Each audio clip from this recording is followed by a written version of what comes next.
In this particular discussion, we are going to try to make several additions to our original text, which we think will convey some new dimensions of meaning to our basic problem.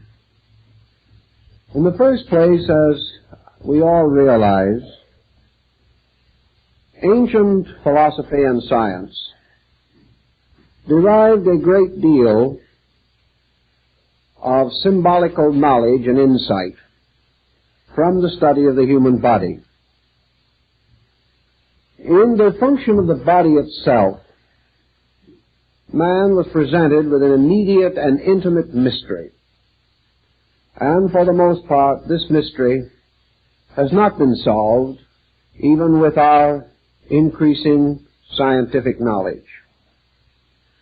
We are able to examine the body in greater detail than ever before. We are able to understand its functions more accurately than was ever possible to ancient man. Yet the essential mysteries of the body remain, and we are still searching for those major keys by which perhaps not only can we solve bodily mysteries, but by the knowledge thus gained extend ourselves into universal mysteries.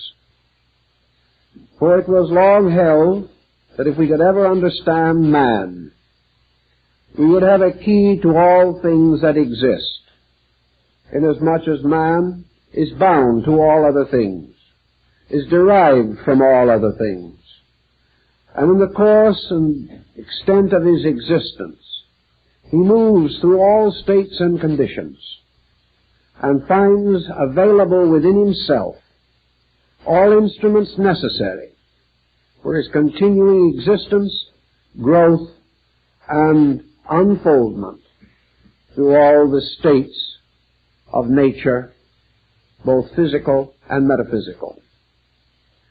Realizing to some measure, therefore, the thoughtfulness that man dedicated to this mystery of the body, we can also be aware of the natural and inevitable functioning of the human mind. Man, searching for answers, uses a kind of symbolic methodology. Having discovered some small law operating somewhere, he seeks to extend it as a greater law operating elsewhere or everywhere. Thus our concepts of cosmogony, our studies of things not visible to our sensory perceptions, these involve a process of analogy by which we apply things seen to things unseen, principles recognized to principles sought for in the unfoldment of universal life. The Kabbalists conceived of man, therefore, as the little universe, and the universe as the grand man, attempting to indicate that the processes operating in the human body operate in a larger scale in space, and that all space can be traced in the mysteries of man himself. This concept not only dominated the thinking of early Western mysticism, but is part of our spiritual heritage from Asia, for the same contemplations have everywhere existed, and all our religions, philosophies, and sciences were originally influenced by these concepts of analogy. That in many instances these older analogies were correct, we now know. Other discoveries of antiquity remain uncertain to us. They may be right, they may not be right. In some few things we believe that we have corrected the errors of the past, that certain mistakes were made, but we are not too sure that our corrections are correct, and we may still have to go further. And the tendency of this further consideration has been to bring us back to the most original and ancient findings. Thus there seems to be in man a faculty of truth perception, of truth realization, and that which man can actually reason out, prove to be reasonable. Later generations will probably prove to be factual. For reason is an instrument of fact-finding, just as surely as any technical instrument or mechanical device of the modern laboratory. It is natural that the spine, which is a sort of column supporting the entire structure of the human body, that the spine should be early considered, that a great deal of symbolism should arise in connection with it, and that ancient man, studying the human body, should recognize that in this spinal column was a very vital and important element of man's corporeal nature. That in mysterious way this spinal column was a kind of magic wand, a rod, a staff, upon which the body was required or naturally inclined to lean. It was also that by means of which man's upright posture was assured. And it was interesting to recognize that this tall column of bones should support upon its upper end the mystery of the skull, that part of man which seemed to be like a heavenly globe standing upon the height of a column in a strange wilderness of physical tissue and structure.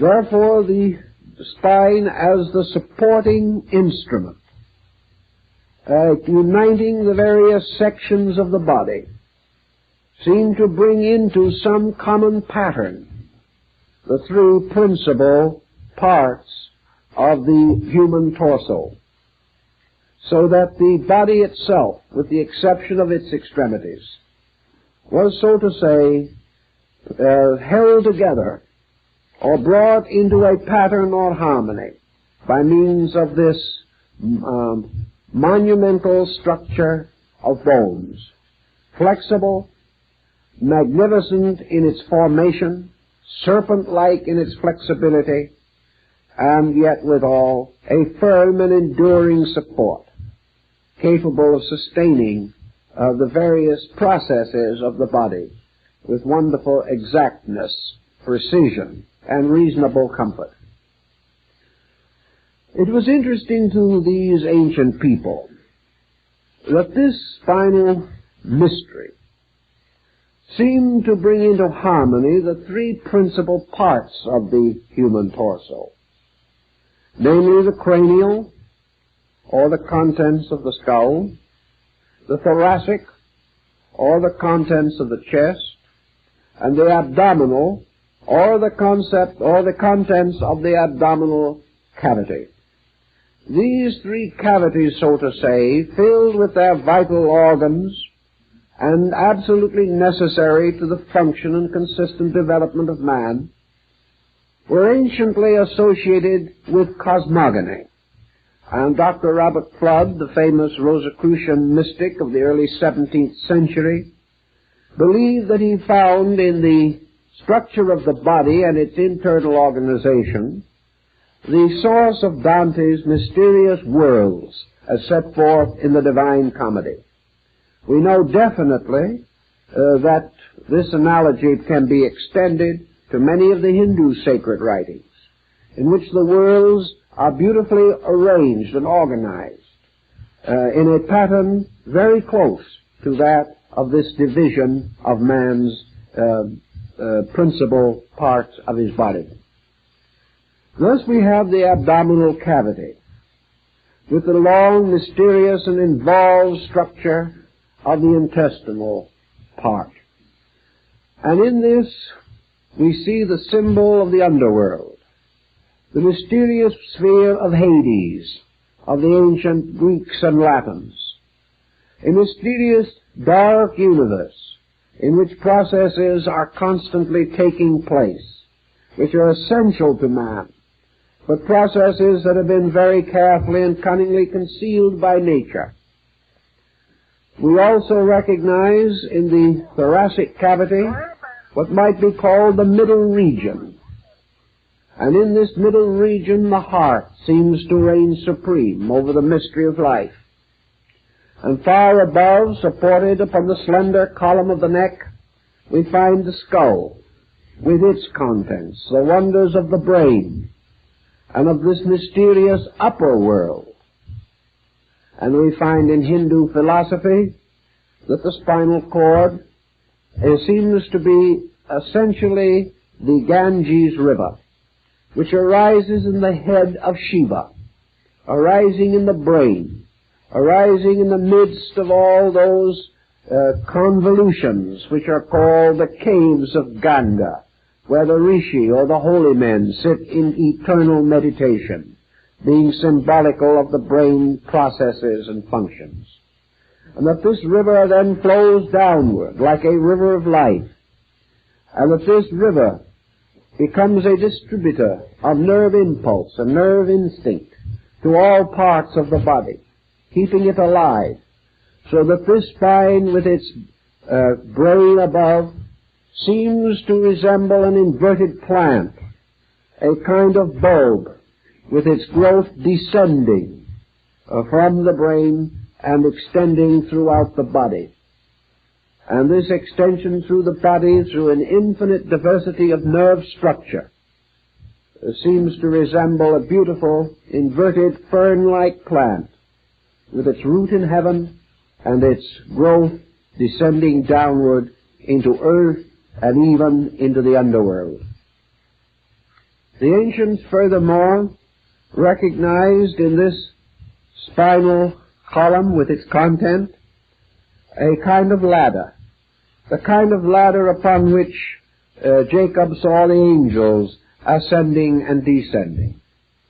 The number of its original segments, counting those that are now more or less brought together and ossified together, would be 33, which is indeed the number of years that David ruled in Jerusalem, the years of the life of Christ, and a number that has been sacred for a long time among the secret societies of Europe and America. This number 33 is a fabulous number in symbolism, and there seems to be no reason to doubt that its original significance was related to the study of the spine, for that in some way the spine became a symbolic equivalent of this number, and the principles and energies associated with the number likewise cannot be denied. In Egypt, under the name of the tape column, or the mysterious symbol of the pole or axis of things, the spine was also highly venerated. It was held that it was like a column, the roots of which were in the underworld, and the upper part extending higher to carry upon its upper end the celestial globe, the globe of the brain. And to more or less carry on this symbol, we note that early anatomists have made constant use of the old symbolism in naming various parts of the body, and also, to a degree, various parts of the brain and spinal system. We know that they have called, for instance, the upper vertebra of the spine the Atlas, and that is this Atlas, the giant of Greek mythology, who carries the heavens upon his shoulders. This heaven world being in truth representative of the cranial sphere. Thus the ancients divided man as they divided nature into heaven, earth, and hell, into three great parts: a superior universe above, represented by the brain; an inferior universe below, represented by the abdominal cavity; and between these two, the world of mortals, or the human world, in the midst of which, upon the mighty mountain of the diaphragm, was the temple of the heart. All of these symbols we find in the Eddas and sagas of Scandinavia, in the Kalevala of Finland, in the Buddhist mysticism of China and Japan. We find it in the Greek and the Egyptian. We find it in the Brahmanic and Hindu mysteries of the world mountain. All of these different elements of symbolism seem to derive very closely from the study of the human body. Now, in the course of this study and in the development of it, the problem of the relationship of the nervous system to the great economy of life took on the greatest meaning to ancient man. The nervous system to the primitive people of the world seemed to be a kind of middle ground between the two great life-giving systems, the arterial and the venous blood systems. The arterial system was therefore regarded as supreme and held to be the first and greatest power of things. For by this system, life itself was distributed into the body. The nervous system became a kind of symbol, therefore, of the intellectual or psychic life of man. And the venous system became symbol of the mortal or physical life of man. Thus, spirit, soul, and body were represented by these systems. And of these systems, the soul or psychic body was given the area of the brain. Because, as Buddhism later so well clarified, the entire mental life of man originates in a kind of intellectual complex. And the machinery for this complex, called the machine of the six senses, is localized or centered in the brain. It is therefore in the brain that the individual achieves self-consciousness. It is in the heart that he participates of universal consciousness. And it is through the venous system and its various functions of the body that he attains a certain body consciousness, which is comparatively rudimentary, but is nevertheless present in the equations of life. In the same way, psychologically speaking, man derives an authority from these areas of his own consciousness. From the heart center, he gains the concept or the authority of life. It is by virtue of this heart power that man is aware of the mystery of what he calls life. And he has associated life with this from the beginning. The brain he has associated with thought, or the mental activity. And the venous system of the body he has associated with function, or bodily structure. Man, therefore, consisting of spirit, soul, and body, or spirit, mind, and body, assigns these in a symbolic way to these three great areas of his own physical structure, which are united into one mysterious and wonderful pattern by the sovereignty of the cerebrospinal nervous system. This led in turn to a whole series of philosophical inductions and deductions, some of which are of value to us in our present thinking. Buddhism helps us in one respect, because it gives us, to a large degree, the anatomy and physiology of the nervous system. In India, it is assumed or was believed that Buddha was associated with the planet Mercury. And it is this, in turn, which primitive Western man always associated with the nervous system.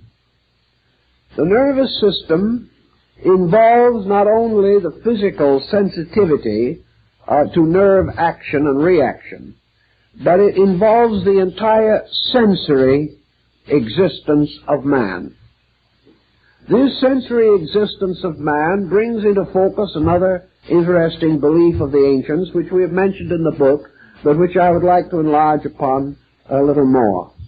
Namely, that the entire nervous system of the body is an extension of the nervous structure of the brain itself. Therefore, that there is a mental or nervous image of the whole body in the brain. And the brain process is, first of all, achieved within a brain body. and that this in turn is extended into the physical body itself. In other words, there is an archetypal man in the brain.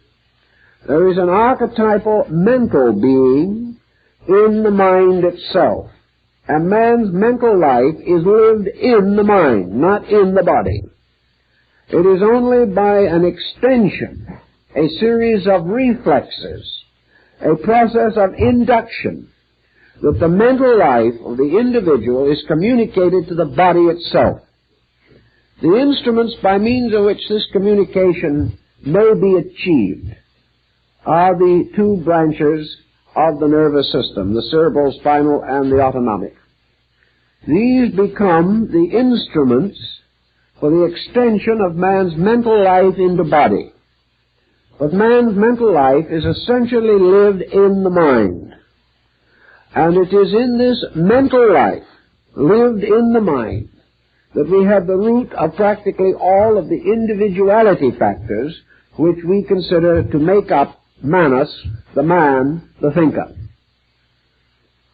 The ancients, therefore, explained that there was a microcosm of the whole physical body in the brain, that the brain was itself androgynous, that generation occurs in the process of thought just as it occurs in the process of the reproduction of bodies, that the entire process of the brain function is therefore a primary motion or movement of cell life and of structure by the presence of mental energy or mental archetypal pattern.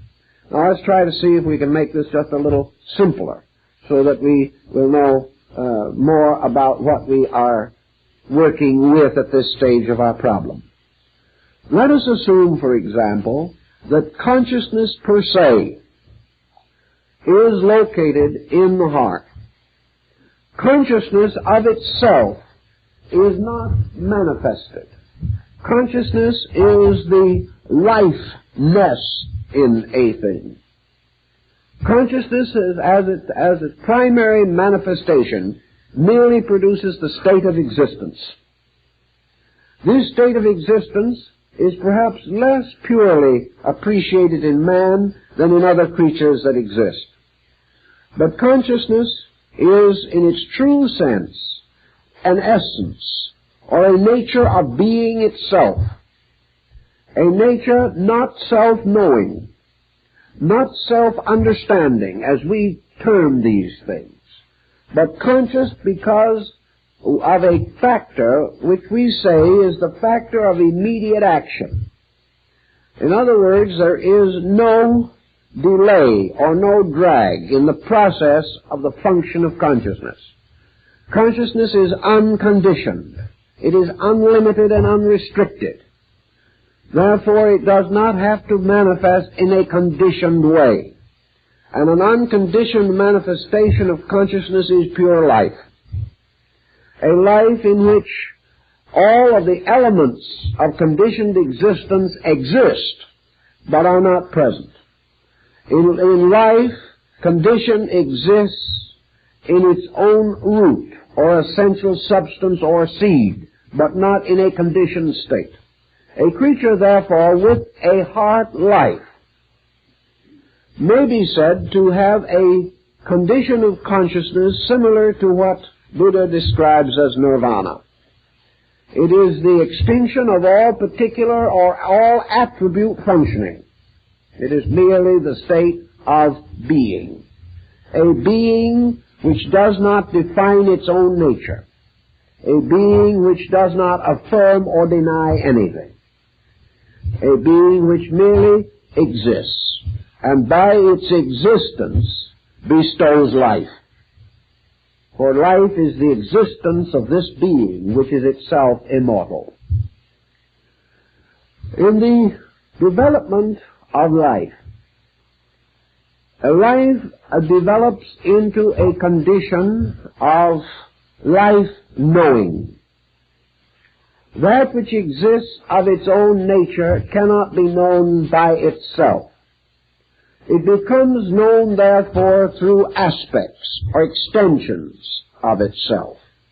It becomes known, appreciated, or sensed because it causes to emerge from itself certain conditions of life or states of life.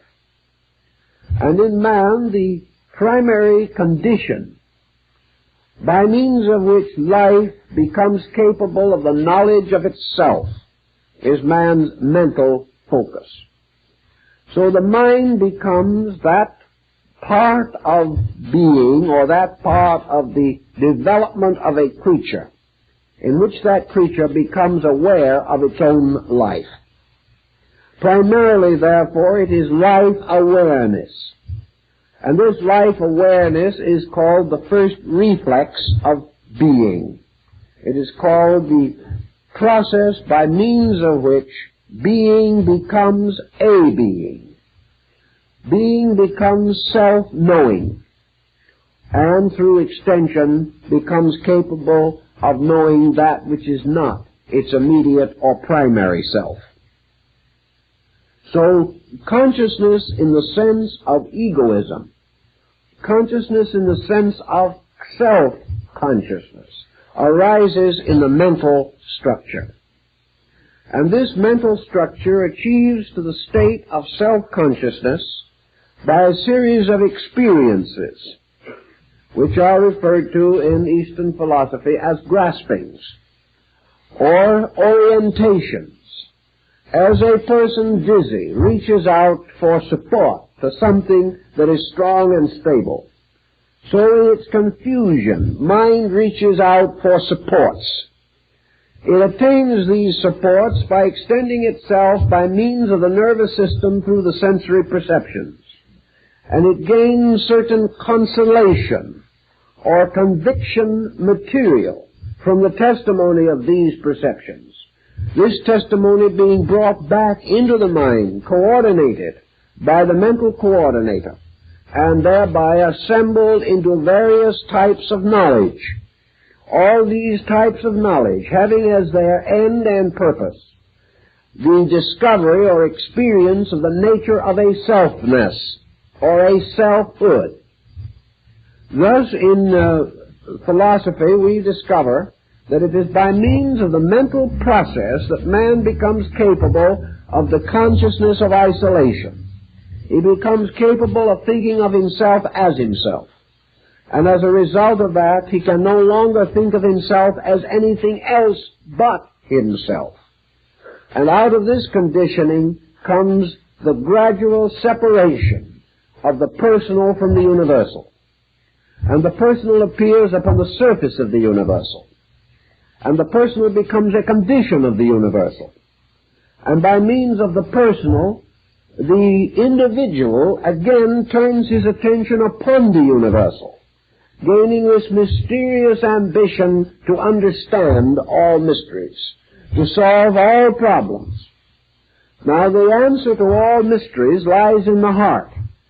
The power to search for this answer is given by the mind, for it is the mind that discovers the mystery of the heart. It is the mind by means of which all particular things must be explored, known, or estimated. Now, out of this situation, there thus arose at a primitive time a process by means of which the mental nature began to assert itself over the arterial system. Life was conveyed to all parts of the body by the arteries. But this life was a sleeping life, a life which contained all energy, all that was necessary to enliven. But this sleeping life did not know itself or any other thing.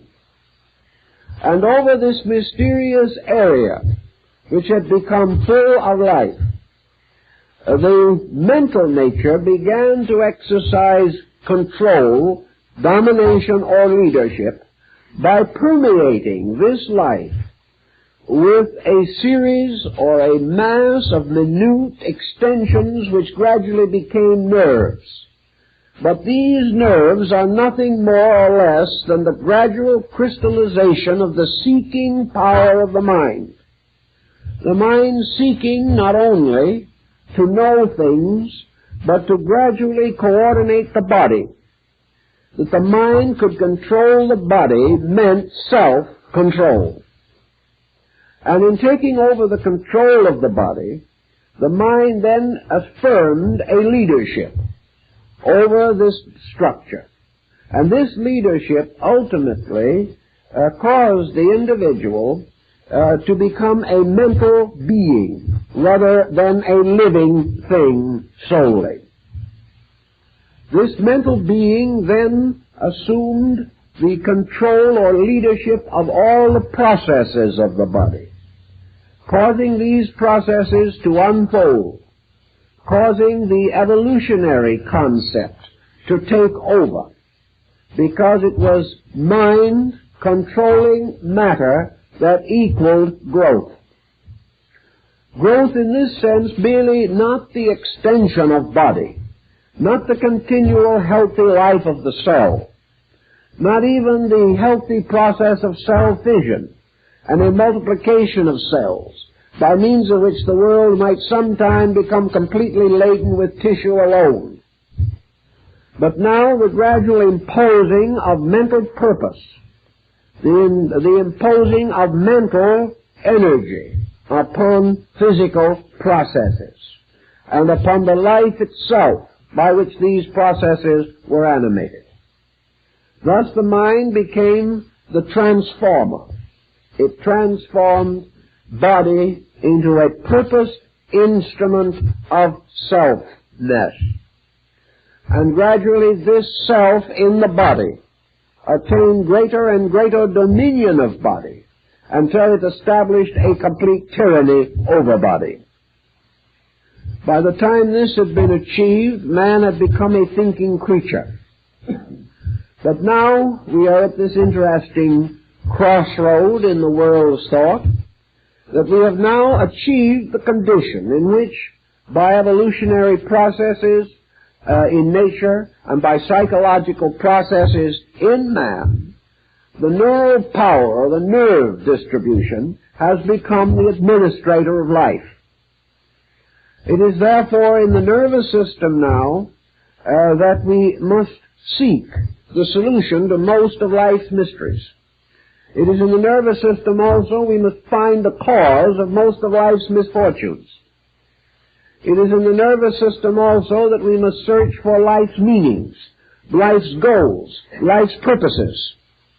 We must also seek in the processes of the laws governing the development of neural energy and its distribution to discover the rules by means of which mind does administer matter, either correctly or incorrectly.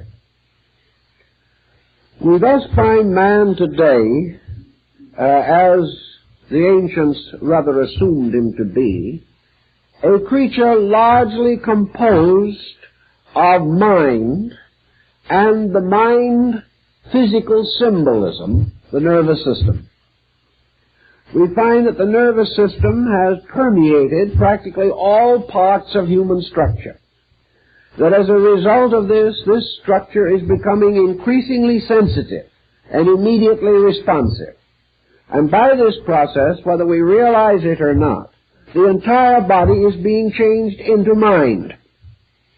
Mind is gradually becoming the substance of man. And the so-called arterial or physical system of man is becoming more and more an energizer of mind.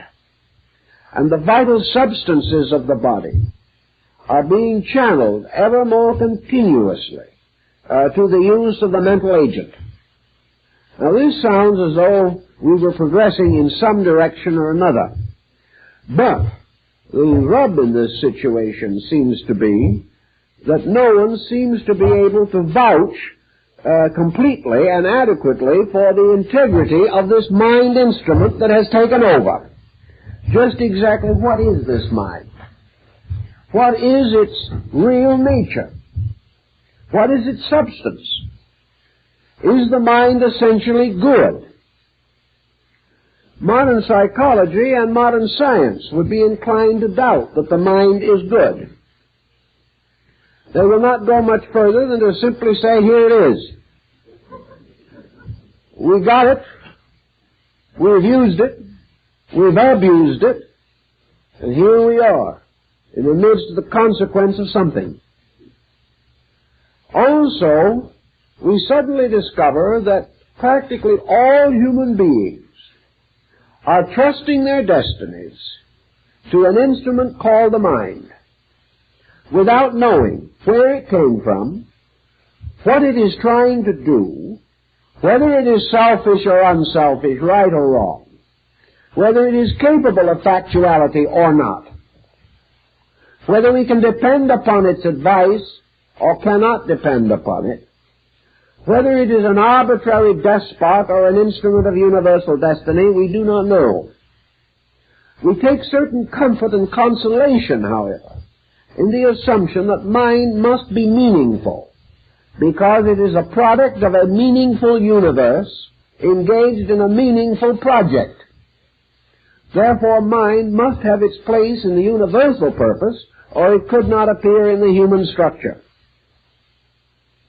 For all intents and purposes, however, man has discovered that the mind, by its very nature, derives a large part of its knowledge or a large part of its basic reasoning materials as a result of the testimonies of the nerve sensory perceptions.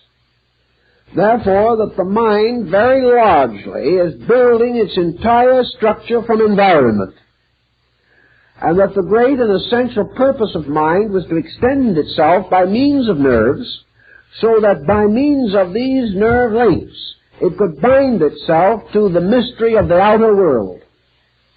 Without a nervous system, man could not be aware of the world around him. Therefore, the nervous system has given him the tremendous instrument of contact with phenomena, contact with all the innumerable diversities of activities with which we have gradually become familiar.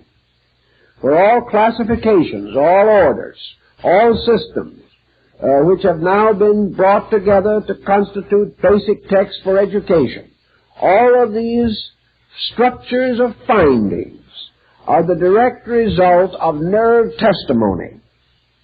By means of nerves, certain impressions, certain reflections have been brought into the nature. Thus, out of this entire structure of nerves, man is building a series of adjustments between the self, which is the nerve focus, and the world in which the complete organism exists. In this particular pattern of things, the heart has been reduced to one simple problem, namely that it supplies the fuel. The human heart becomes simply the energy by means of which this entire procedure is carried on. If the heart stops, the entire nervous system fails with it. If anything happens to the essential life principle in man, all of the vast superstructure of nervous reflex is destroyed. Therefore, the nervous system and the egoism in man is dependent upon the heart. This dependency, however, has not been generally recognized. And the individual, except for a few who have made certain careful studies, the individual in general affirms that the mind, being his link with his world, is his most valued possession, and that also its testimonies, right or wrong, good or bad, are inevitable, and that we should only pause long enough to be thankful for the fact that we have a mind, and should not be much concerned with what we do about it. Now, this prevailing thankfulness is also generally absent, and as a result, we are rather thoughtless people, so far as major problems are concerned. About the 2nd century of the Christian era in Asia, there arose a sect in Buddhism which was centered around what was called the Lotus Gospel. The Lotus Gospel, possibly the result of the work of the great Buddhist Arhat Nagarjuna, certainly one of the greatest saints and reformers of primitive Buddhism, centered around what was called the heart doctrine. The fact that the truth of things must be attained by restoring the sovereignty of life to the heart. Now, the Bible gives us much the same thing. As a man thinketh in his heart, so is he. That the real person, the real nature of things, resides in the heart. That the heart is therefore the silent one. That power which is generally ignored, but which alone contains the fountain of things. Nagarjuna took the attitude that by means of the heart we are bound to the world of cause. By means of the nerves and the mind we are bound to the world of effects. And at the moment in some way the truth in us is concealed by the conflict between these two systems, and by the fact that largely the control of the body has come to be vested in the intellectual or neural system. Thus we have built a mental nature built up upon phenomena that has been digested, organized, and rationalized. It is as though we had a kind of a Bureau of Vital Statistics in the skull. And into this bureau we have gathered all known and knowable facts. We have then turned these facts over to coordinators, who have in a mysterious and wonderful way, by aid of a machine which is more exact than any of the mechanical brains we have ever been able to manufacture, that by means of this internal machine which transforms facts into relationships upon which dynamic must depend, that by means of this we have come to certain dynamic attitudes about things. These dynamic attitudes form in themselves a little bouquet or cluster of dynamic factors. And these, in turn, by their chemistries and interminglings, have produced what we call the ego, which is, in a sense, the summary of our dynamics. The ego is, therefore, the thing that says, I want, I will, I must.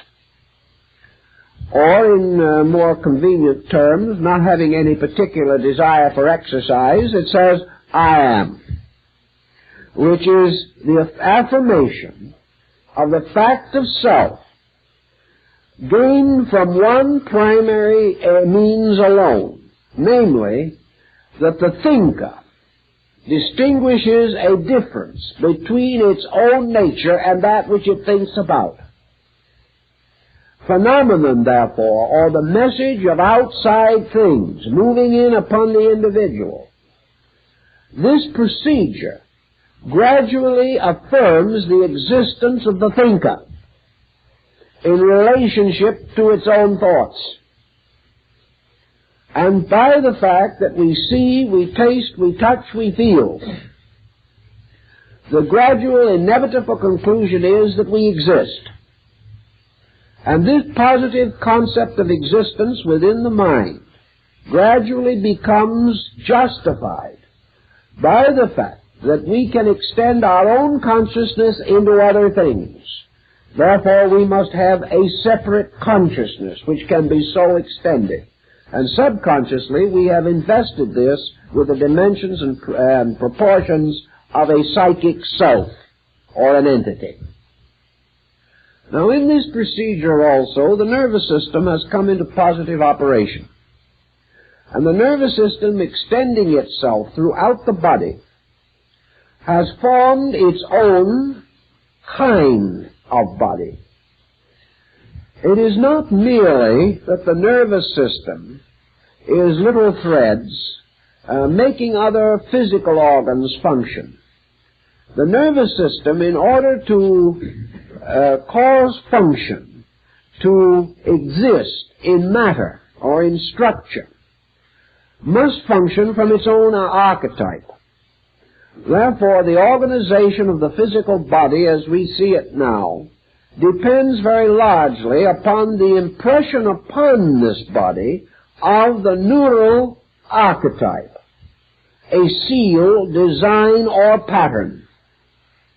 The reason why cell generation does not go on to an infinite mass of tissue is because mind and neural energy, functioning as the agent of mind, imposes boundaries, imposes limitations, distinguishes processes, and gradually begins the process of transforming or molding the body into a physical equivalent of its own neural nature.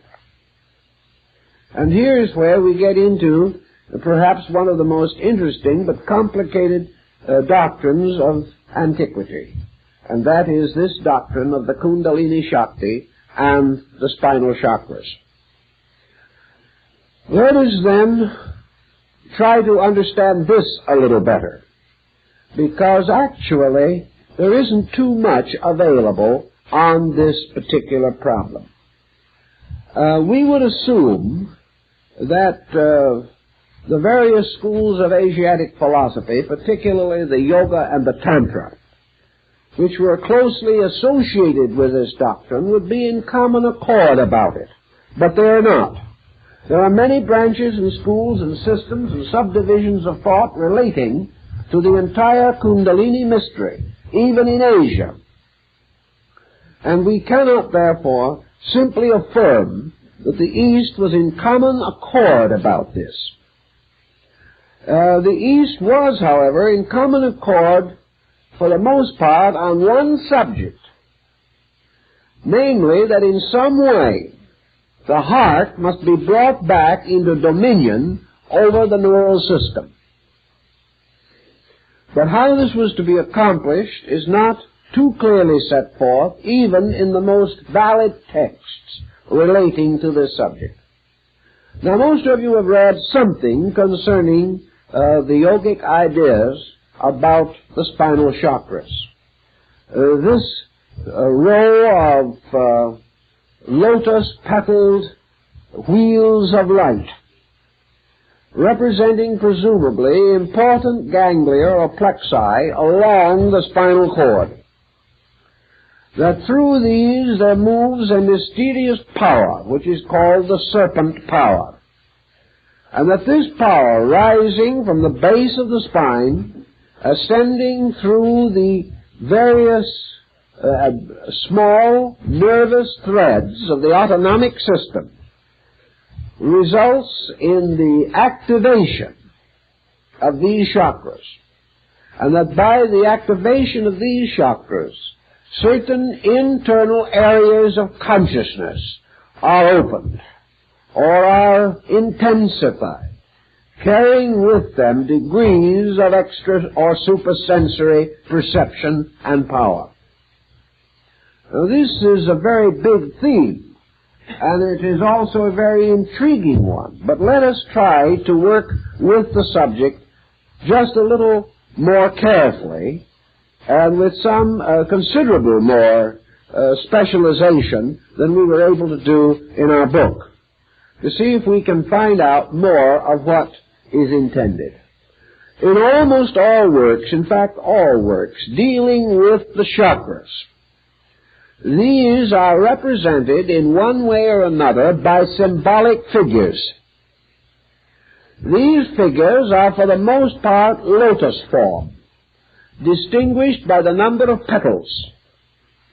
And each of these lotus forms carries within it certain other images and symbols.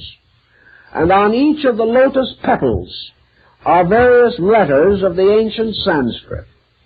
Letters representing ideas, tones, energies, values of one kind or another, with which these chakras are specifically identified. There is no reasonable doubt in the world that the 7 chakras generally listed, although this number is arbitrary, there are some schools that maintain 5 and some 6, but that the number 7 should be associated with them probably has to do with ancient astronomy or a parallel thereto, inasmuch as the entire concept parallels very closely the monochord of Pythagoras, the single-stringed musical instrument, with the upper end of the string attached to the empyreum, or the sphere of the fixed stars, and the lower end of the string attached to the earth. Frets or stops were placed along the string to correspond to the orbits of the planets. And the so-called 3 inferior planets of the ancients, the Moon, Mercury, and Venus, were considered to be the lower part of this instrument. In the center, or the exact middle of the string, was placed the fret of the sun, by means of which the octave was achieved. Above the fret marking the sun's position were those of the 3 superior planets, Mars, Jupiter, and Saturn. Thus, this vertical thread placed, as Pythagoras placed it, between heaven and earth, and divided by 7 frets into intervals, became very similar in its general concept with that of the chakra system. For the heart chakra of the Kala chakra system corresponds to the sun, being the 4th from above and the 4th from below, both in the Pythagorean astronomy and in the Tantric yoga. Thus, the heart chakra corresponds to the sun in the solar system, and above it are 3 superior planets, so-called, and below it the 3 inferior ones. In both systems also the distribution of the planets in relationship to meaning and in the significance of the chakras. This distribution is sufficiently parallel and close so that there are no glaring inconsistencies between the astrological theory and the yogic theory. The next point, perhaps, that we will want to mention or think about is the relationship between these chakras and the seals of the Book of Revelation. The 7 seals of Revelation certainly bear a striking symbolic content, for in each case, as the seal is opened, a vision or apocalyptical experience is unfolded. It is also quite possible that we have in this the key to the ancient concept of the octave, as Pythagoras developed it in music. For we remember that he was initiated in India at Elephanta and Ellora, and was therefore acquainted with the concept of the Brahmins and other Hindu sects of his time, which for these regarded the spinal cord as the string upon the veena of Shiva, or the musical instrument of the world, and that therefore the mysterious harmony of the spheres of life and of death was played out upon this mysterious musical instrument, and the veena is still shaped very much like the skull and the spinal cord together. Also, we have the 7 churches in Asia, described in the epistles of Paul. And we have a series of septenaries, the 7 days of creation, the 7 primary elements of the alchemical transmutation, the 7 metals and the 7 priceless gems. We have many different septenaries of deities, and we also realize that in the Yoga Chakra system, the deities are imposed upon these chakras to create a vast complex of interrelated symbols. Let us bear one thing in mind, however, and that is that no one has ever seen any of these chakras physically. No one has ever been able to demonstrate conclusively that the symbolic forms in which they are presented to us have actually an equivalent in any extrasensory level of our substance or nature. This does not mean that the chakras do not necessarily have a superphysical existence, but that they do not resemble the diagrammatic form with which we associate them. In other words, it is not possible for us to see these lotus flowers as lotus flowers. It is not possible for us to count their petals and find a letter of the Sanskrit alphabet on each one of them. Nor is it possible for us to look inside of one of them and find the six-pointed star, nor is look inside of another and find an elephant with a white howdah on its back. These things we do not find when we look. We cannot find these forms. We do know, however, that these forms were created for a purpose, and that this purpose was undoubtedly and inevitably that each one of these so-called chakra forms is a mandala. That is, it is a meditation wheel. The purpose of the shape of the chakra is therefore to cause it to become a symbol of meditation. And it is meditation upon the symbol and the meaning of that symbol and the gradual internal experience of that symbol which is believed and held to be responsible for the opening of that particular chakra. Thus, the key to the opening of the chakras consists of a series of meditations, these meditations being fixed by the ancient systems of Raja Yoga. Also, it was held that if any method was used in the effort to unfold these chakras contrary to their rules, or that inadequate or incorrect techniques were used, a very serious detriment would result. That the individual would come into a very desperate situation. Now, actually, I think this particular phase of the subject has been a little exaggerated. And most of those who are thoroughly aware of Tantra are in agreement with this point.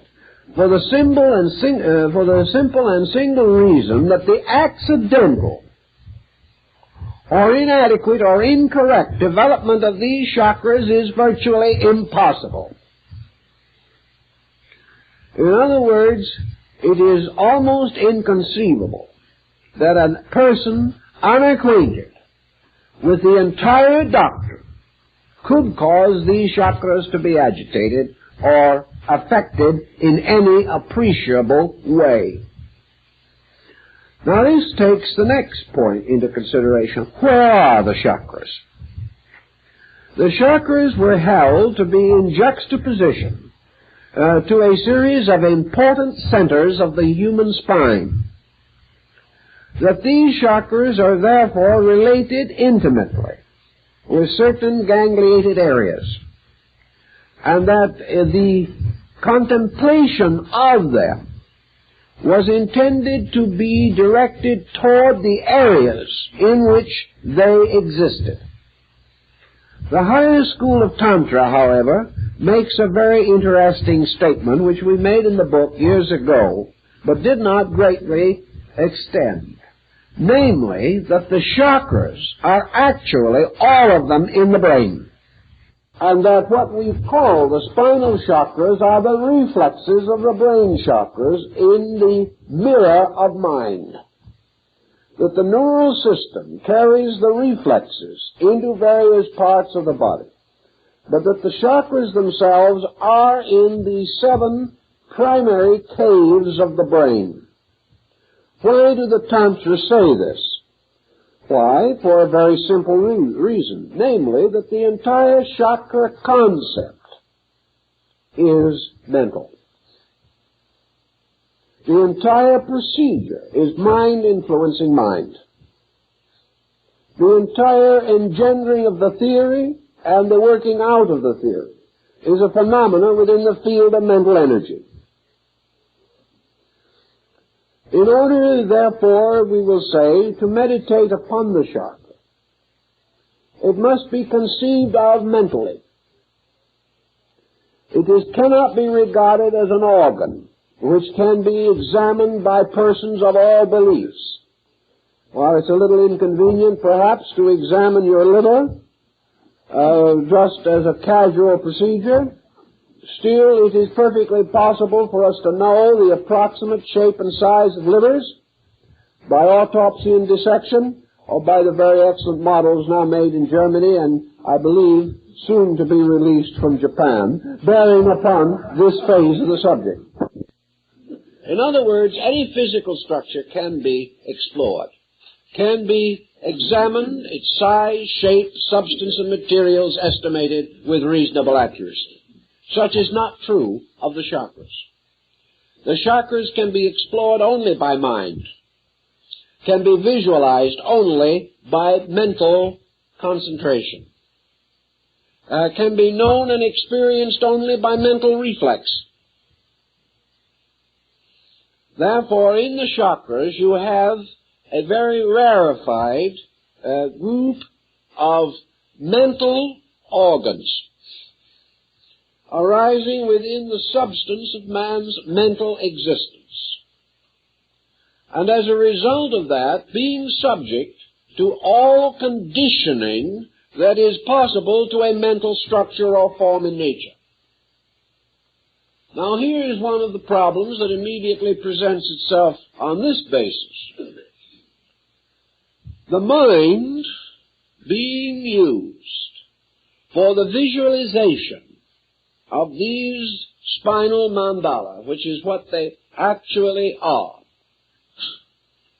engenders in consciousness the symbolic shape. This shape is fixed by tradition. The shape of this chakra and its content, the numerous tantric symbols included in it, symbols which are derived from the various levels of the Hindu religion and have been specialized in the yoga tantric system. These symbols are internally visualized as existing. Perhaps the beginner or the novice works from a physical chart which shows these forms, with which he becomes mentally and psychologically familiar.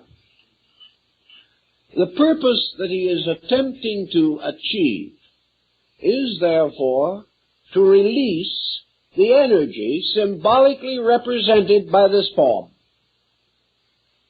By releasing the energy, what he is actually trying to do, whether he realizes or not, is to reverse the process of mental control and restore what might be termed the pure energy, which has been blocked by mental phenomena. Therefore, these 7 seals represent the symbols of 7 blockages, 7 transitory conditions set up by the sensory reflexes of man, resulting in 7 basic mistakes. These 7 basic mistakes stand between the individual and the, we will say, the intimate, immediate realization of the life power of the heart. To overcome these, therefore, he must overcome the instruments of phenomena which he has set up. He is therefore actually attempting to lead the life energy out of the subterranean region in which it has become involved, carry it back again to its own true and proper nature by dissolving one by one the fixations of mind by which this energy is held imprisoned, or is held in a highly specialized process. To do this, of course, the Tantra process must achieve the victory of right use over wrong use. That is its primary function. Therefore, the processes of the 7 so-called steps must be redeemed from false use. True use must be established. True use must come through realization. And here, within the structure of mind, we find a contrary system established by means of which mind gradually overcomes itself. It is all part of the same process, inasmuch as your yogic system must end in samadhi. It must end in the Buddhist nirvana. It must end in the total release of true consciousness from the ego fixation.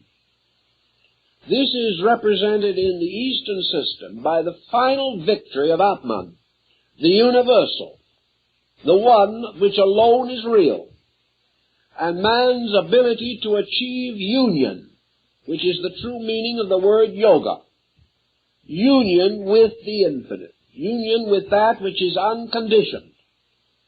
Therefore, it is not right to assume that the chakras can be anything more nor less than the 7 steps for attaining victory over illusion.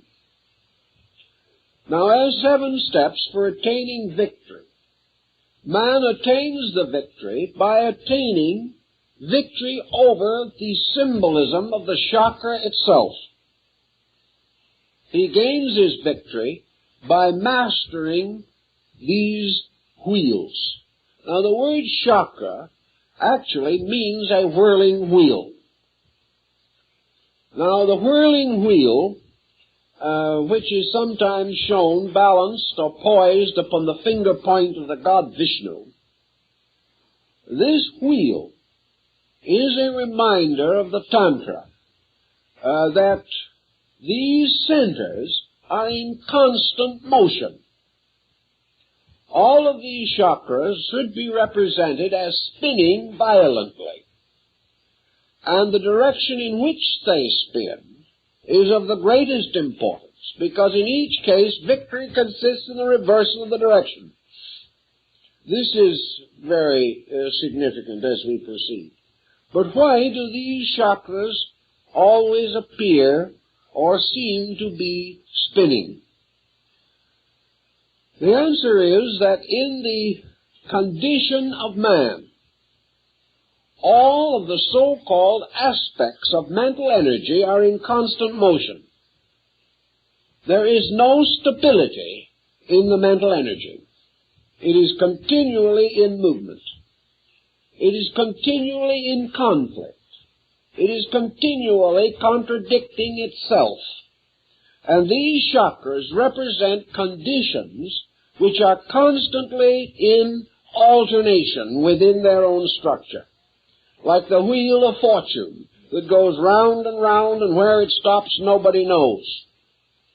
It is the same as the ancient wheel of fortune represented in Egypt and in Greece and in medieval mythology, which later appeared also upon the tarot cards or the tarot deck. The wheel in which 4 figures are fastened to the rim, and as one figure falls, another rises. And when that figure in turn falls, the one that was low rises again. It is this endless turning of the wheel, the turning of the Buddhist prayer wheel, the turning constantly of the alternation of the nidanas, or the conditions of existence, constantly spinning. All conditions, therefore, spin upon the axis of illusion, and there can be no permanence, reality, or fixedness in them. The purpose of the concept seems to lie in the fact that in the 7 states of mental existence represented by the chakras, there can be no fixedness. There can be nothing that is truly so, nothing that is inevitably not so, nothing that is finally good, nothing that is ultimately bad. These are only sequences of conditions. And the conditions themselves are what are called dependencies. Each condition is dependent upon the previous for its own existence, and that which is subsequent is dependent upon that which precedes it. Thus the wheel goes continuously. And in all of the chakra areas, the motion of the wheel was the ancient symbol of instability. That everything is movable in the universe except the axis. The mysterious, invisible center upon which the wheel turns alone is immovable. And in the Kala Chakra system, the axis of the wheel is actually the heart. The heart, therefore, becomes the axis of a wheel, and around it move the 6 conditions represented by the 6 other heavenly bodies, the 3 inferior and the superior conditions. The 3 superior conditions are the 3 states of the elevation of mental phenomena. The 3 inferior conditions are the 3 unfortunate or misery-causing states of mental phenomena. And the wheel continues to turn. For a little success, a little sorrow. For a little of gain, a little of loss. For greatness of hope, a moderation of despair. All things moving continuously upon instability. And in the midst of this, the lord of instability, the mind itself. Yet man has nothing else with which to conquer mind but mind. He has no way of achieving mastery. The heart cannot give him particulars. The heart cannot instruct him in this or in that.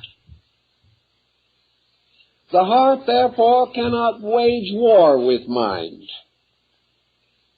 because it has none of the objective instruments by means of which mind has created not only its wonderful neural structure, but the ancient symbol of this, the spider in its web. For the nervous system is the great web with which the spider has spun its existence. In this system, or symbolism, therefore, we have these chakra points, which represent, therefore, the central patterns, the archetypes of 7 conditions, by means of which the unconditioned, or that which is true, is obscured. The mind has 7 patterns upon which it operates. These, we might say, are like the notes of a musical scale. The mind ascends through 7 steps or stages, moving from the infinitely personal to the infinitely impersonal. And the victory of mind over mind is in a mysterious way the only victory which man can achieve, inasmuch as the mind is his militant instrument. The mind is the mysterious power by means of which the error of the mind itself can be discovered.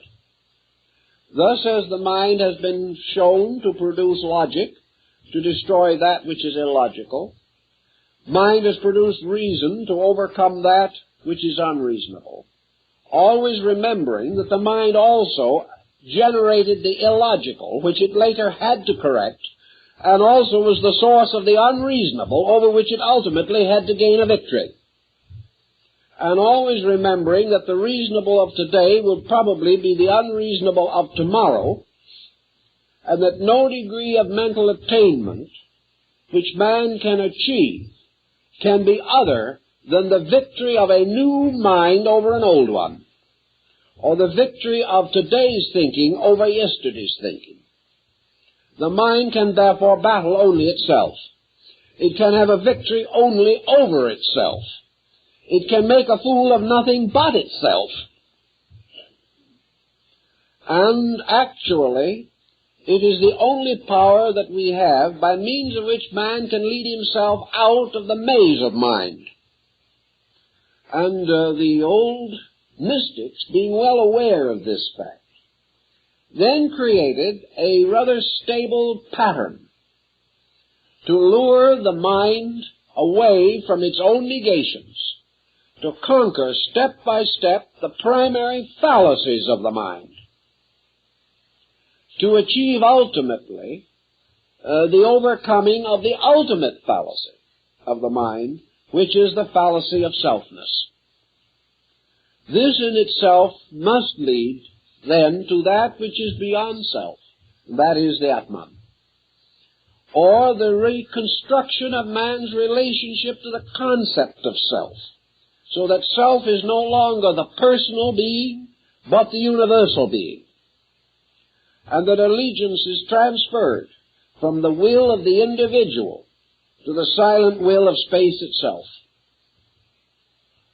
As we know that the end of yoga is union through liberation, we can only safely assume that the steps of yoga are steps toward liberation by the mind overcoming its own previous fixations. These fixations being due largely to the symbolic testimony of the senses. Therefore, one of the sensory perceptions is associated with each of the chakras. And the victory over that testimony of the senses achieves ultimately the victory over the error or the false premise which this has set up in the mental equipment of the individual. On this basis, therefore, it can be quite definitely pointed out that the true chakras are in the mind. And the mind, because it occupies an area in juxtaposition with the brain, we may say, for general purposes, that the true chakras are in the 7 important nerve centers of the brain. That the brain, therefore, extends these down through the bodily system itself. Now, one of the points that is very interesting about mental phenomena, which I think we all have begun to realize, is that this phenomena is substantial in its own realm of energy. We can see this mysterious fur-like nervous emanation which comes around the body of man, so that also inwardly, when seen from the level of neural vitality, the whole body is a glowing network of nerves. These nerves have their own light and light color in themselves. And they have very much the color which we most commonly associate with nervous energy, and that is a yellow or luminous golden color. Seen, therefore, from the level of nervous energy itself, by extrasensory perception, the entire body is a glowing mass of this yellow light. Now, the sensory perceptions arose from the structure of organs. The arterial structure of organs became, in turn, the archetype for the neural structure of sensory perceptions. Therefore, the vital organs of the body are also associated with our nervous organs, which are the chakra centers, which correspond to the physical organs of the body. Thus, as the nervous complex develops, as the individual becomes more and more involved in the development of his highly structured nervous system, we perceive a structural development within the nervous nature itself. And we find emerging in the nerve field of the human body, when seen as luminosity, that there are these so-called 7 fountains of constantly pulsing nerve energy, and that these 7 fountains represent the principal divisions into which nerve energy can be divided. These again result in a psychological situation, because the nerve energy being septenary, the upper three parts of the septenary, constituting the higher nerve energy, we generally term today as mental energy. The lower three parts we then also consider to be nervous emotional energy. And the middle point corresponding to the sun, the fourth from each end in this septenary, the sun itself, represents the pure energy of the nervous system. Thus, the nervous system is polarized. And the problem that psychology works with in its effort to understand the situation is that there is a mental nervous energy and an emotional nervous energy. These are both out of equilibrium. And the only thing that is in true equilibrium is pure nervous energy itself, which corresponds to the heart, as being the center or balance of the neural field. Nervous energy, as we function with it in the body, has to have a kind of link with matter, a link which corresponds very closely in relation to the arterial venous system with the lymphatic system. And we have to have the equivalent of the nerve lymphatic. This nerve lymphatic has to function in two ways. One, it has to unite the two principal nervous systems, which correspond to the two principal systems of blood. It has to link the cerebrospinal and the autonomic processes, which are merely two directions of nerve energy. Also, both parts of the nervous field, the total nervous field, must be linked with the physical body by a series of binders. For the nerve energy cannot affect matter or a material physical structure unless there is a link by means of which these two are related together. Now, the link that is known to antiquity, the classical link between these two, is a kind of magnetic field which partakes somewhat of the nature of nerve energy and somewhat of the nature of matter. We have to have a structure which corresponds with the mysterious aether or akasha of the ancients. This is the fluid mist, the airy water, the subtle matter, the agent which carries within itself the power to link the two opposites. It must therefore lie between them. And in this we have what the old alchemists and the medieval Rosicrucians referred to as the etheric binder. This etheric binder was sufficiently subtle to take into itself nerve energy, and sufficiently gross to be able to communicate this nerve energy to matter.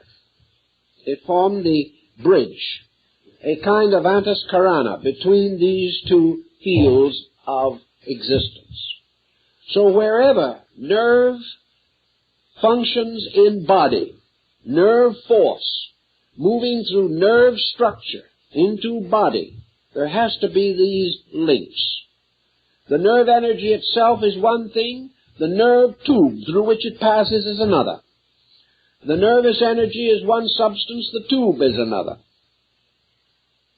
Thus, the channel belongs to the body and the energy does not.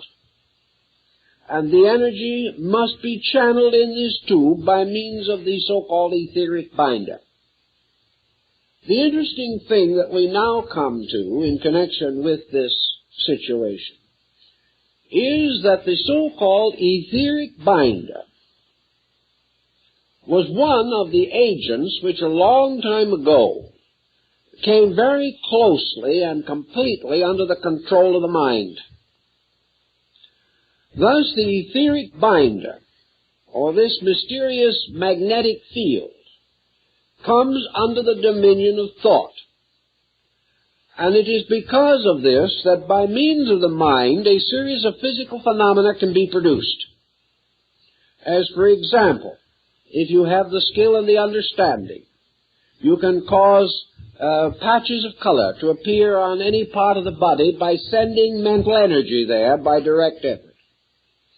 You can also stop circulation in various parts of the body or stimulate it in the same way. And if you are gifted as a magnetic healer, you may be able to send sufficient of your own magnetic energy into another body to break up congestion or to stimulate function. These processes are carried by mental intensity. And always this energy moves according to volition, according to the activating, guiding power of the agent, which in this case is man. In this same field also, we find the area of imagination. For we know that anything which the mind conjures up, nervous etheric energy can formulate into patterns or designs, so that we may create visual images. We may create symbols within our own psychic neural structure. We may also, therefore, develop the power to create various forms, and later develop the faculties to see what we have created. Every intensity of human emotion creates mathematical, geometrical, vibratory forms. Some have called these thought forms. But whatever we may want to say, every emotion and every thought has a number, a color, a form, and a sound. And we cannot escape this, no matter how hard we try. So that our thoughts become mental things. And of the mental things with which our thoughts become involved, there are perhaps none more difficult for us to live with than the products of our own negative thinking. Because in this process of negative thinking, we are working in a wonder world of mental energy. These emotions, thought forms which we generate, we obviously generate within the mental nature. Therefore, these forms, whether they be mental or emotional thought forms, actually are generated within the mind itself. But because of our very natural processes of mind, we project them, just as the mind projects the chakras.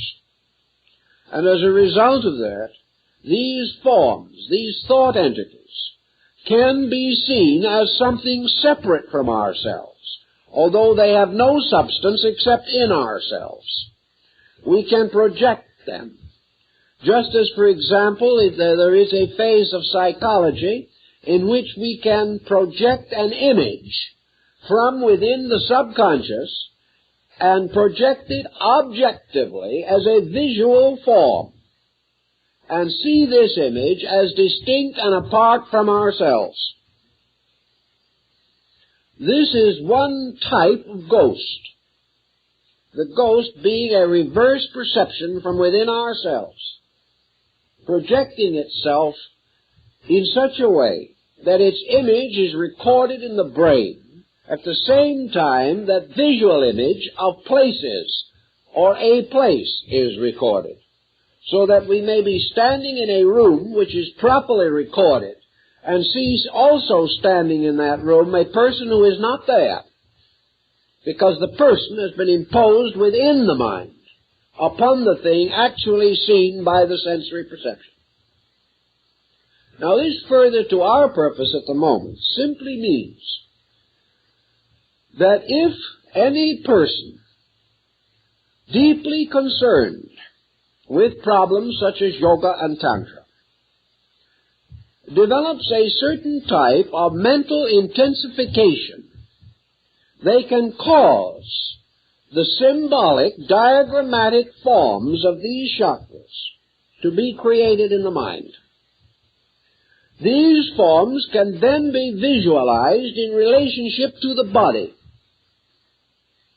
And it is perfectly conceivable that the individual could see, as a result of the imagination moving ether, which is a reflecting medium, can actually see in the body any of the processes which are described in yoga. The thing you must realize, however, is that he has created them out of his own thinking. This does not mean that the yoga processes are not true, but it does mean that these processes are not necessarily identical with our expectancy about them. And the thing we see is in terms of our expectancy, because it is created by ourselves.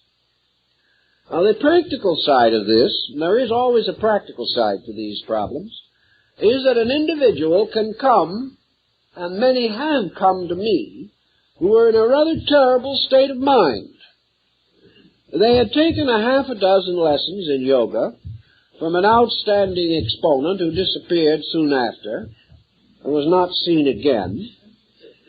And as a result of this procedure, these individuals were beginning to have strange symptoms.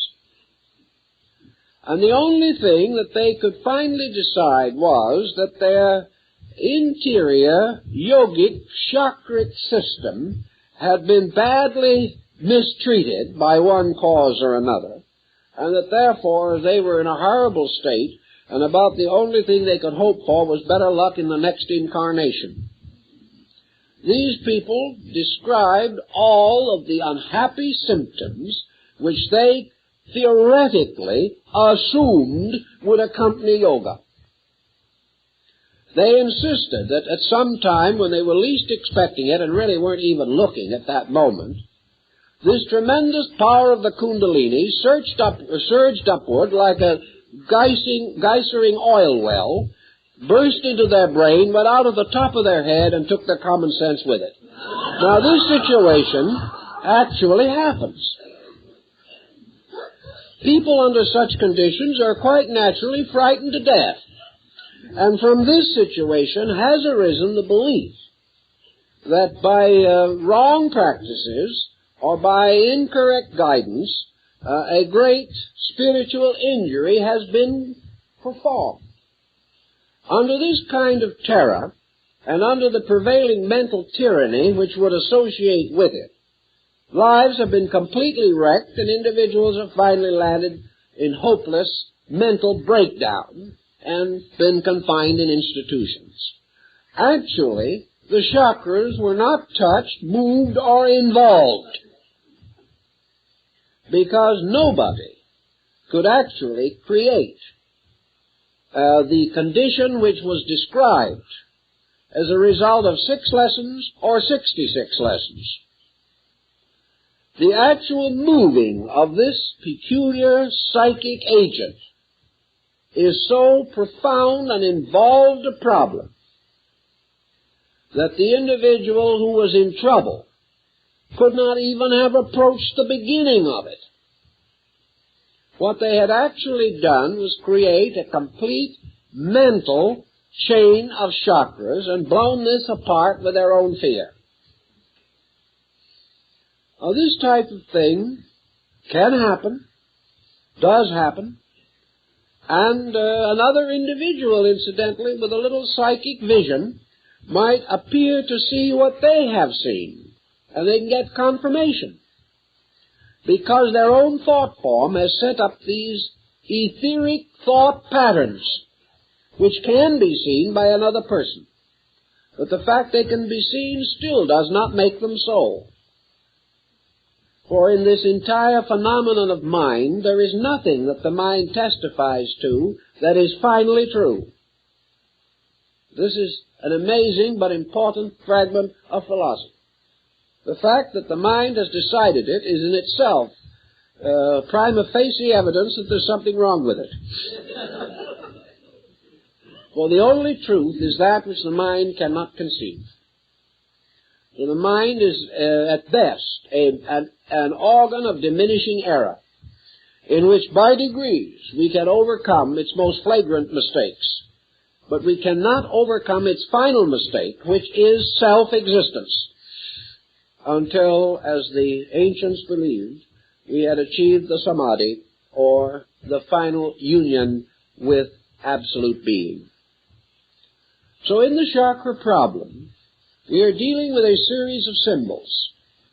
The actual process in Tantra, in the higher schools of Tantra, was not the idea that by means of will and mind, the individual was to change the structure of the chakra. The chakra is a condition. Conditions are not changed by will and yoga. Conditions are changed essentially by a kind of gradual transformation of value. Thus, the meditation significance of the chakra is very simple. The purpose of it is that man shall gradually experience the mystery of the era, by means of which the energy associated with the chakra is locked to a false usage. The purpose, therefore, is not to influence the chakra, not to force it, not to gain a valiant victory over it. The purpose of the meditation is to remove the error related to it. Now, the error related to the chakra is always the error of the use of energy.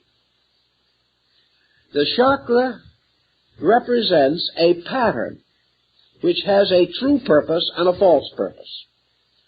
While it is negatively bound to the network of the nervous body system, the chakra is not fulfilling its essential purpose. For each of the sensory perceptions has as its final purpose the mingling of itself with all others for the attainment of the process or achievement of illumination or cosmic consciousness. This is not possible because in each chakra the consciousness factor is locked on the side of phenomena or on the side of physical function. Thus, every energy that is falsely bound to a physical process must be liberated in order that this energy may return to its proper state. And when the energies of the 7 sensory factors are all returned to their proper state, the result is illumination. It is the holding of the energy to false usage, or to inadequate usage, or the locking of the power of this energy away from those procedures which are natural to it and essential to its function. This is what the Yoga Chakra School seeks to understand and correct. So we have the releasing, or the so-called opening of the centers. This opening is, and never can be, associated in itself with danger, because good can never be dangerous. Furthermore, by its own various procedures, these chakra energies have to be released in order, in sequence, and by degrees. And the energy of even the least of these chakras has to be released in 4 stages. And in some of the chakras, the energy has to be released by 16 stages. In others, by 12 stages, but none less than 2 stages. And in the body itself, the number cannot be less than 4. The only one that can be less than 4 is the Ajna chakra in the forehead, which is of 2 petals only, and represents the one exception to this rule. But each of these is released by the meditation upon the meaning of the letter upon the petals. Now this has to be done by knowledge, by an actual factual awareness of facts. It is no more possible to go somewhere, sit down, and close your eyes tightly and go to work on this problem than it is to fly to the moon without mechanical help. With mechanical help we may make it. but we still will not be able to solve the mystery of the moon in the chakra. And there is one there. The answer to the situation, of course, lies in the relaxation of the uses of these energies as the individual gains equilibrium, freedom from excess. It is said that the petals open. In other words, the petals relax. Opening is relaxation. It is the assertion of the normal over the subnormal or the abnormal. In the case of man, these centers are originally represented as buds because they represent potentials of consciousness with the consciousness locked in them. By the quietude of consciousness, the Kundalini, which is the symbol in man of the ascending power of the pure volition of Atman. The Kundalini or Kundalini is therefore the tracing of the path of true growth, as opposed to all apparent or seeming growth. It is the gradual rising of the pure essence of consciousness through conditions to its final unconditioned release. It is the gradual unfolding of those creative powers in man which must finally have their final victory over the mental complex of idea sensation. So the achievement consists in the same way as the various steps in all the disciplines of religion. There is almost certainly an analogy also between the idea that man had that there were originally 7 important religions, and that these religions are in turn associated with the chakras. These religions probably stem from or are responsible for the concept of the 7 churches. There is no question that each of these religious systems is keyed primarily to a different key note, although the object of all is the object is always identical. The purpose of the religion is always a state of holiness. But each in its own way has a basic psychological concept as to how this is to be attained. There are religions of love, religions of service, religions of wisdom, religions of courage. There are religions which teach positive doctrines and others which seem to teach negative doctrines.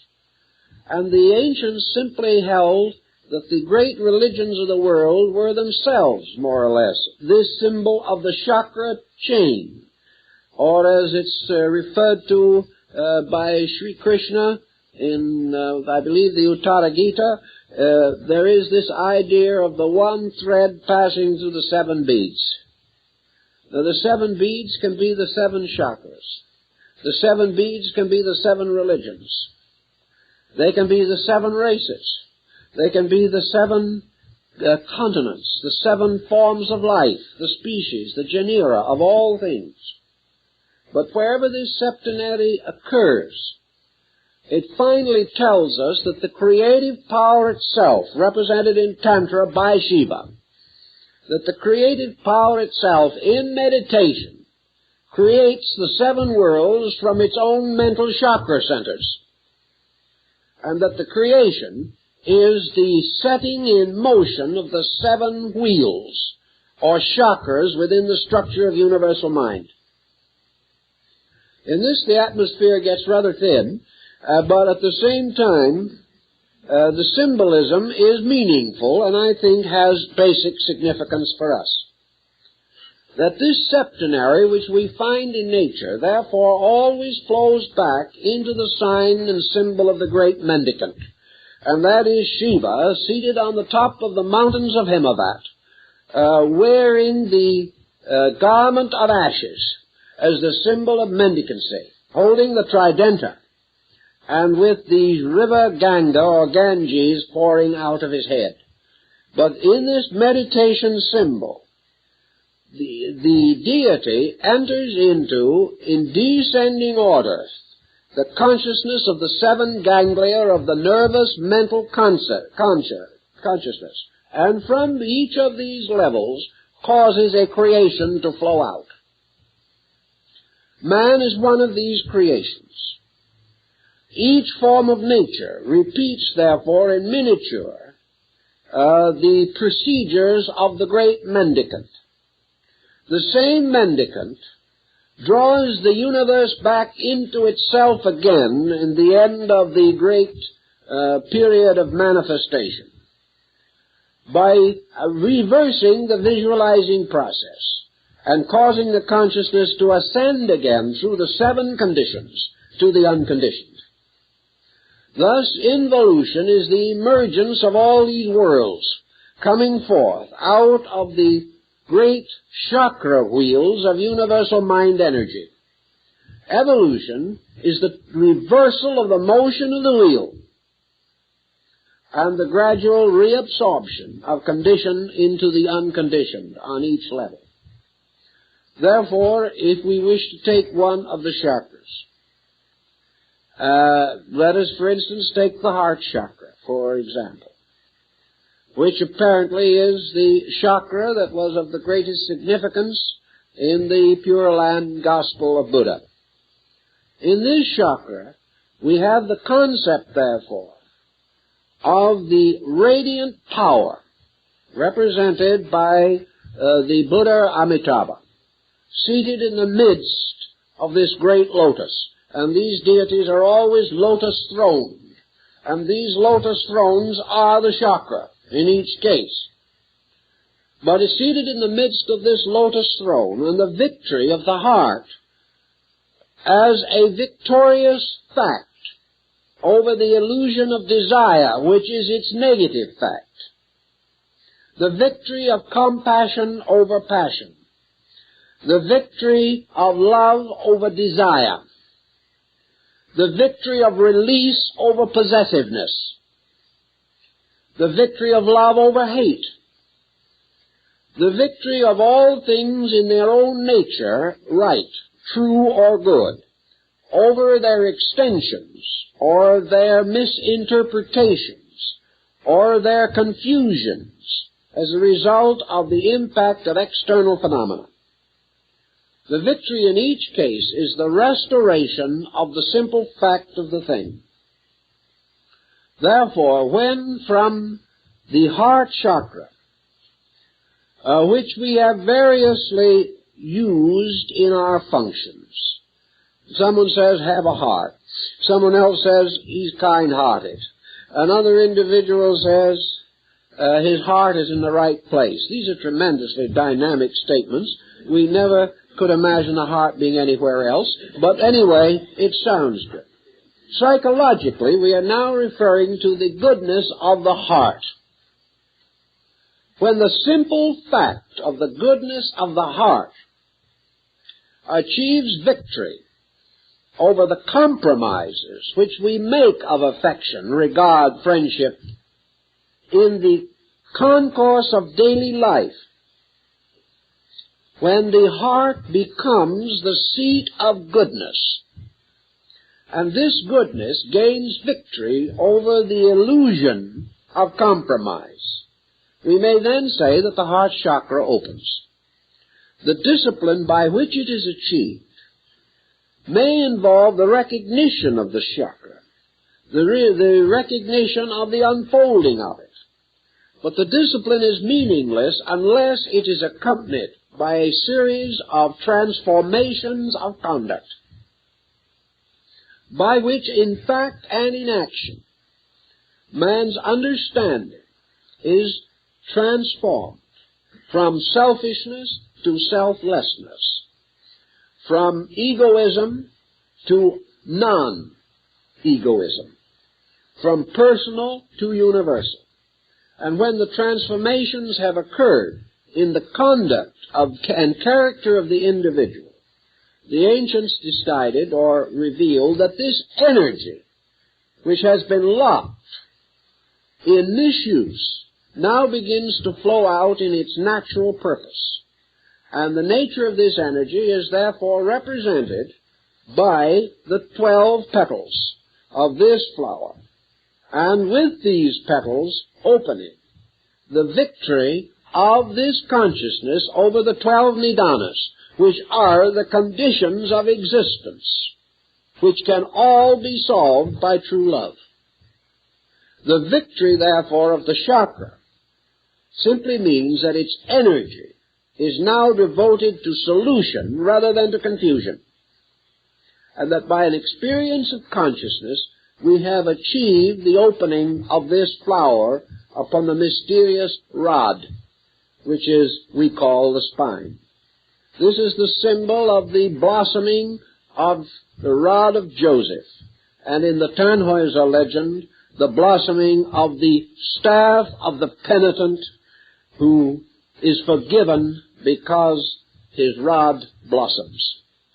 And the blossoming upon the staff is, of course, the symbol of repentance, but most of all, it is the symbol of God's witness that this repentance is accepted, which simply means that the divine power is then moving through these blossoms in its own appointed way, and that pure consciousness is beginning to move out through the neural system, and that as a result of that, the nervous energy thus becomes a redeemed energy, and that which was the betrayer becomes the redeemer. And in the end, as the Persians say, Ormuz, the spirit of light, and Ahriman, the principle of darkness, are reconciled. And it is in the nervous field that good and evil, right and wrong, truth and error must make their great struggle and finally be reconciled, because good and evil are brothers. They are both derived from the same energy. They are both supported by the same energy. But enlightenment releases this energy from evil and dedicates it to good.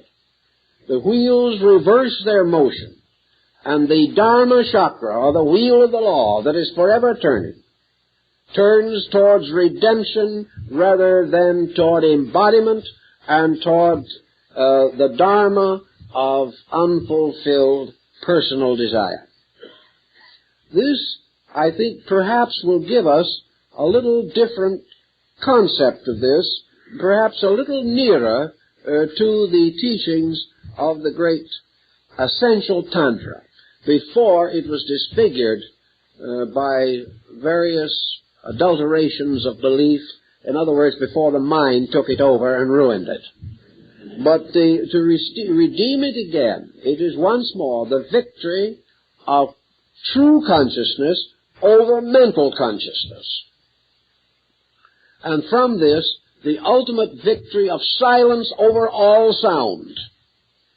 Because it is in the great heart chakra, I think, that Dr. Suzuki got consolation for his idea of a man or the Zen monk slapping his hands together and saying, "You hear the sound."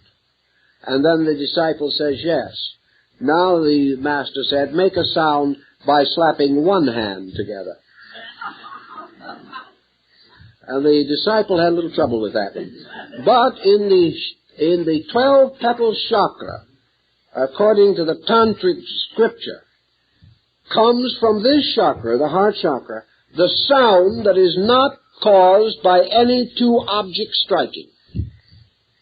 This is one of the keys of the chakra. So in this we have this concept of pilgrimage, of shrines, of the pilgrim going along the path and stopping to pay tribute at the various shrines of his faith. And in each of these shrines making the offering of his life afresh to the principle represented by the enshrined power, or the enshrined deity. And by this mysterious journey, the individual therefore releases the true energy which he has from bondage to the mind and restores it again to the service of pure consciousness itself. Well, that's quite a little to think about. Maybe that'll do for tonight.